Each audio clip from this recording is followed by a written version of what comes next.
Thank you, Mr Speaker. My question is to the Premier. Premier, in March, when you were the Health Minister, you supported my motion recognising the harmful impacts of vaping and committing your government to a national approach whereby the supply of e-cigarettes without a prescription would be unlawful, regardless of whether or not they contain nicotine.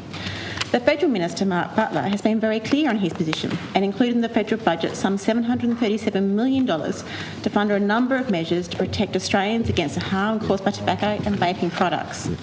As I understand it, your government, however, over a number of years has cut the number of enforcement officers who can issue infringements to retailers who unlawfully supply smoking products, including e-cigarettes, to minors, and there have been no prosecutions.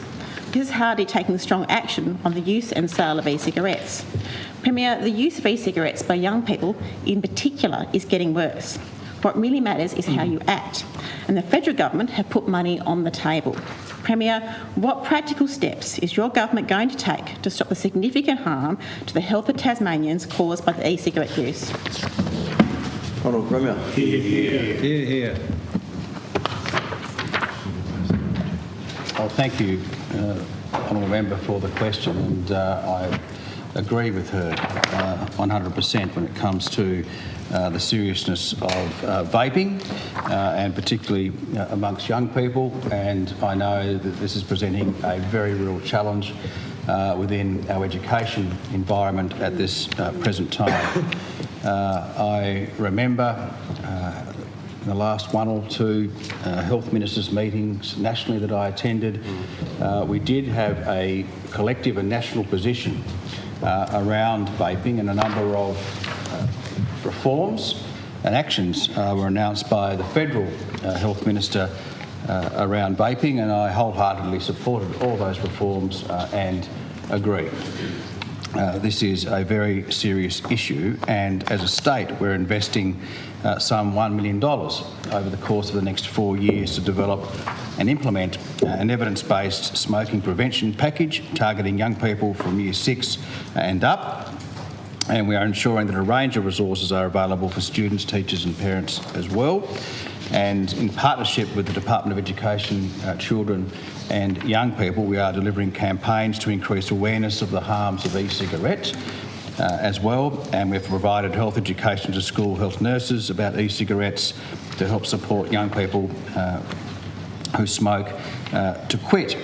And while we've had some inroads when it comes to smoking cessation amongst young people in more recent times, most certainly vaping is that real next wave of extreme concern that we need to tackle as well. And I acknowledge, and I know Health Minister does, as indeed our Education Minister, the significant threat vaping presents to young people.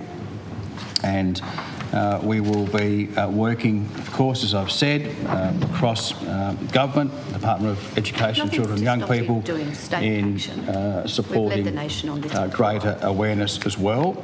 Now, Tasmania is working with all jurisdictions to implement a strong national approach to address e-cigarette use announced by the Federal Minister, and I've mentioned that before, in addition to new restrictions on the importation of e-cigarettes and increased compliance activity by the TGA and Border Force. The new measures include banning sale for non-therapeutic use.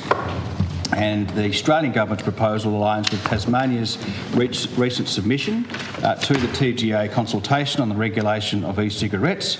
Tasmania's endorsed the launch of the National Tobacco Strategy 23 to 30, Mr Speaker, in February, which includes targets to reduce daily smoking prevalence in Australia to below 10% by 2025 and to 5% by 2030.